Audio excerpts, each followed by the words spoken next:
Hey everyone, my name's Romie, and this is a review for I almost said Love and Hip Hop, no. For the haves and the have-nots. This is season, I guess technically we'll call it season 4, even though I think it's really season 3, episode 2. So let's get into it. So it actually starts off weird because where it left off, where the cop is outside, Candace and Jeffrey have to go and figure out what are we gonna do, what are we gonna do. That's how Jeffrey is the whole time. What are we gonna do? What are we gonna do? And it's like, no, I can't do this, Candace. I can't do this, Candace. And I'm like, Jeffrey. See, this is the thing. This is why you have to teach your kids survival, because Jeffrey clearly isn't someone who's ever had to be put in a situation where he had to do necessarily not the best thing or a correct thing in order to get by or survive. And so he's just like, oh my gosh, I can't believe it. And oh, like even though Candace is acting really cool, calm, collected, and it's not like it's normal or anything to just be okay with this, but my whole thing is at this point didn't call the cops just showed up, so now he can actually go and say it was self-defense. Absolutely, I'm sure there was defensive wounds. Actually no, they took a shower and everything, so now it looks like a murder scene. Never mind. So Jeffrey's freaking out, and I would definitely be like Candace in this situation. Jeffrey, be calm. Jeffrey, be calm. This is what I need you to do, okay? No. This is what I need you to do, okay? No. You have to move the car. Because the cop is like, what actually ends up happening is Candace opens the door and she's wearing nothing to distract the cop. And of course it distracts him initially, and he's like, well, can you put on some clothes? And she was like, oh, I'm so sorry, officer. Jeffrey, get up, go. And so after that, she goes and she talks with him, and he's like, you need to move your car. The neighbor was complaining because you're actually parked, your friend's car, whoever's car, is parked in front of her house. And you know, because of where they live, it's hoity-toity, so you can't do that. And when I say hoity-toity, that's a joke, because you shouldn't be doing that at anyone's house. That's not yours without permission. And so what ends up happening is she she convinces Jeffrey to go and move the car, but then Jeffrey can't drive a stick. First of all, the car isn't starting because the car's crap. So, and he can't drive a stick. So, it just looks really crazy. And the officer is looking at him like, has he been drinking? And she's like, no, he's been going through a rough time because his mom found him sleeping with her boyfriend. And so the cop was like, ooh, oh, okay. And so I should have caught that reaction sooner, but you know, I was still half asleep. And so Candace tries to seduce the cop to distract him, and he's like, are you trying to trick me and seduce me so that I don't go after your friend? And she was like, that's exactly what I'm doing. So it's like, do you have a girlfriend? And he was like, no, I'm married. Happily married, by the way. And she was like, oh yeah, so why don't I give you my number so that you don't have to, it's like, here's my number, so that you can call me whenever you want, or there's a problem, or you can just come by, just swing by.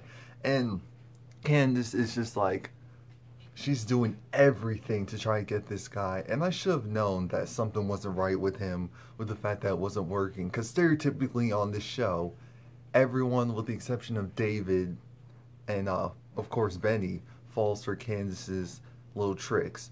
So we actually find out also that the cop's mom, the neighbor, the nosy neighbor who called the cop and was like, she had at least 4 guys there since she's moved in. She's been there for only like a week or so. And of course, that's his mom. That's his mom.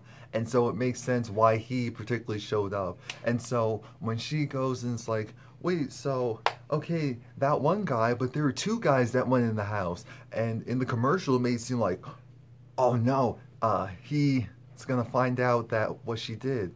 But no, what actually ends up happening is he ignores his mom because it's just like, oh my gosh, can we just stop with that? And so then after that, of course, we get to the next scene where it's weird. Quincy's what's his name? Quincy's sister is looking for him, of course, and she's just like, "Where Quincy? Where Quincy? Where Quincy? Where Quincy?" type of thing. And so she's just looking for her brother, of course, and looking at the guys in the neighborhood. And so she keeps badgering them until they admit to, first of all, Tyler, only you would do some foolishness like this. How are you going to go and have this nice, fake, and fraudulent ass, like, 40 or 50-inch TV outside in the hood just for them to conveniently watch as the information comes out about the Harringtons and Criers being arrested? I'm like, what type of... Anyway, so yeah, the guy admits that, okay, I don't know where Quincy is, but, you know, what we're actually doing is we're taking care of something. You know, there's a hit out for that lawyer on TV, the woman, the Harrington. And, you know, his sister makes the connection because it's like, wait a minute, that's the woman that let Quincy out. And so she's trying to figure out what's really going on. And so he was like, yeah, that guy, the white judge guy, he's the one who called the hit out. And I was like, what the hell? Like, what? And so then she walks in the house, and there's the end of that. So then afterwards, we get to the scene where Benny pops up by the hotel where Hannah and Quincy Jr. are staying. And so they have this long, drawn-out conversation about the usual. Benny's like, come home, come home. And Hannah's like, I don't have a home. You know I don't have a home. Quincy made sure of that. And so Benny's like, or maybe Benny said that. But anyway, Hannah's pissed because it's like, you can't trust Candace. You cannot trust Candace. And Benny's like, look, listen to me. The house is paid for. Her house is paid for. And the tow yard is paid for. I don't know where she got the money. Doesn't matter. Does it really matter? And she's like, of course it is. Of course it matters. And he's like, I went down to the courthouse myself, looked through the files, and it's all paid for. It's legit. Well, he didn't say that because he knows Hannah would have went off. He knows Hannah would have went off at, you know, something like that, because it's like, you can't trust Candace for nothing. And she's like, yeah, I'll just get by. And clearly Hannah does not know, because I thought Benny was going to deliver the news that Hannah's employers were captured and put to jail or sent to jail. But no, this is where he talks about the whole, like I said, the legitimacy of the house. And so he's like, just come home. It's like, Hannah's like, I don't have a home. But then she switched up her tune because she know things weren't going well. She said, you know what? All right, I'll go there once you find out for sure how Candace got the money to do all this. And so Benny's like, of course, yeah, I can do that. And she was like, no, I need to be there because, you know, I don't trust your sister. I love you, but I don't trust her, and I know you're gullible. You'll fall for anything she says. And so he's like, all right. So that's the end of that scene. But then after that scene, we actually have the jail scene of it starts off with, what's her name?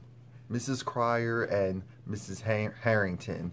They're, of course, in jail right now. And Catherine, something's just really been weighing down on her with Wyatt. She's like, he's just so angry right now. He came back to jail. He was scared in jail.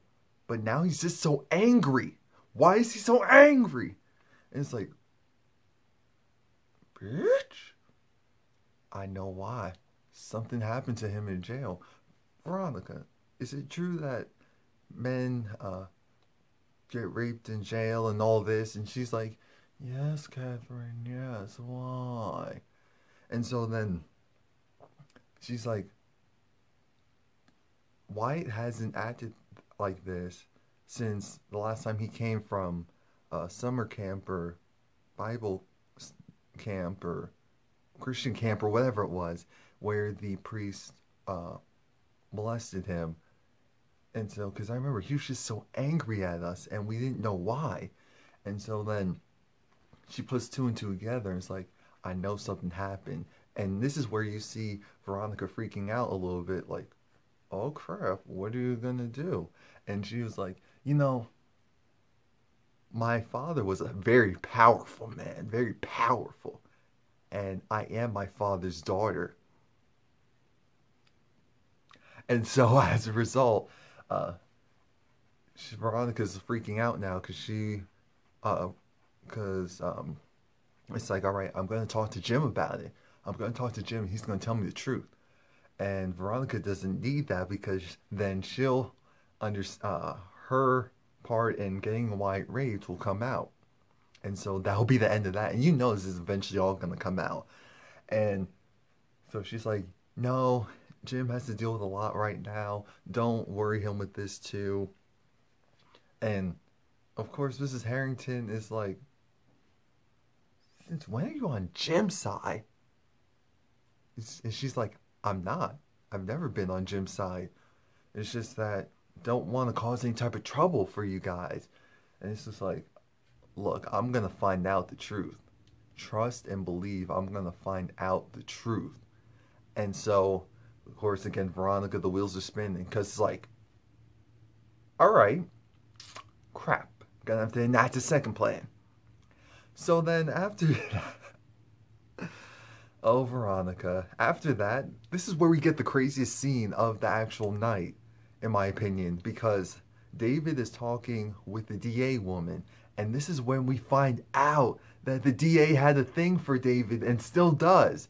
She still has a thing for David, and that's why she has been really trying to protect slash go after his wife. Because I'm like, damn, David gets around. See, that's the thing. David doesn't seem like the type to have these type of issues with women, and so of course he would, because he's really faithful and loyal to a fault, and so of course a woman would want that in a man. And this, she's just like, David, just give up your wife. Give up your wife. Give up Jim. And you know what? And then she switches up her tune. She's like, you know what? I'll protect your wife. Just give up Jim. And then David is like, both of us? It's like, yeah, you'll be protected. It's like, no, I still can't do that. She's like, you're loyal to a fault, David. That's your problem. You're loyal to a fault. And just like what everyone else is saying, so then she actually gets on top of him, starts to straddle him, and he's like, no, stop it, stop it, stop it. And so it's just like, he's like, you're better than this, you're better than this. And so then after that, she puts him back in the cell because she knows that it's not gonna work, it's not gonna work out. So then after that, he goes back in the cell. He talks with Jim, and Jim is basically trying to see if he said anything. And so, long story short, Jim knows that David didn't see anything. But Jim's still messed up because of course, Amanda. And he's like, I can't trust anyone except for you. And so it's like, your wife, though, you have to deal with your wife because remember, Jim put the hit out on her, but he lied to David and said, no, I don't have a hit out on you. Yes, we know he does because early in the episode we find out that the hit didn't work because they got arrested. And so we get past that. He's like, you know what? Are you going to handle your wife? And David's like, I'll handle her the way I see fit, which means nothing because, David isn't about that life. So the last part that we actually get to is because at this point Wyatt is Oh, I actually skipped a part. Jeffrey talked with Wyatt, and Wyatt is drinking, and he's throwing a party, and he's gonna have a bunch of women, I'm sure, and possibly other narcotics, and he's having a good time because he's like, celebrate good times, come on. And so it's just like, all right, do you have the paperwork? And it's like, what paperwork? What are you talking about? And Wyatt's like, yo, have we're gonna get immunity. We're gonna get immunity. So he was like, all right, I'm coming to the house. Like, why you come to the house? It's like, I'm coming to the house. It's like, Jeffrey, are you drunk? And Jeffrey was like, no. It's like, you're driving and you're drunk? And it's like, no, shut up. I'm coming to the house. It's like, all right, all right, all right. And this is where Wyatt falls short because Wyatt really should have been like, no, where are you? I'm gonna come and get you, type of thing, or I'm gonna send an Uber or something. But anyway, so Jeffrey, of course, is drunk. He's driving this stick shift, which he doesn't know how to stick shift, which he doesn't know how to drive, and so the cop from earlier pulls him over because he was tailing him the whole time because it's like, wait a minute, something's off with this guy, something's off with the situation. So he sees him swerving, I swear. And what ends up happening is he pulls him over, and Jeffrey's like, oh, hi, officer. You know, exactly how I would act in general. And this is what they have to give it up to him. This is how you need to act in front of the police. It's like, how are you? And he was like, all right, have you been drinking? This is where Jeffrey messed up. He should have admitted that he was drinking, because once you lie, that's when everything gets screwed up. Just tell the truth to them, and in general, as long as they're sane, you'll be good. And so, of course, Jeffrey's lying, but he was like, yeah, this isn't my car. I'm like, okay, good. And I forgot what the other thing was, the qualifying question, until he lied about drinking. And so he gets pulled over. He gets arrested now because the officer is like, put your arms out, and with your arms still out, try to touch your nose. And so he tries to do that. He fails miserably. And so the officer pulls away. And of course, Jeffrey's in the back, borderline crying because he knows he's like, I don't want to go to jail. I was like, please, officer, please. And how the episode ends is, I don't know if it was like a dream sequence and this isn't really the case, but Candace was trying to start to clean up the mess, and Quincy might be alive. He might still be alive. He most likely is alive. And because you just see his hand and it goes and grabs Candace, and that's where the episode ends off. So that was it. So that was it, guys. Next week is when Ish hits the fan, and you see that the officer actually takes Jeffrey out of the car. And I was trying to figure out why Candace's, sluttiness wasn't working. And it's because the officer is, I don't know if he's married to a man or if he's just on, no, I think he said his wife. Yeah, so he's on the down low. And so when he heard Candace talk about him saying that Jeffrey was gay, the officer is going to try to fondle Jeffrey, so we'll see what he does. Especially since Jeffrey is drunk, he might have to just take an L with this one. And next week's going to be fire because everything's going to slowly start to come out. And this is where Benny being truthful and honest backfires, because it's like, how'd you get the money to do this? How'd you get the money to do this? Type of thing. It's like $500,000. How'd you get $500,000? And then War comes to Candace's house, and it's like, you tried to play me. You tried to play me. Little Quincy is sick. Like, it's just everything is going wrong. So that was it. Please like. Oh yeah, and the truth comes out about Veronica being a cheating whore. That's it, guys. Please like, comment, subscribe. Let me know what you think. Are you still interested in the haves and have-nots? Are you glad that the season has come back? Do you think this review is too long or just right? Let me know. Thanks.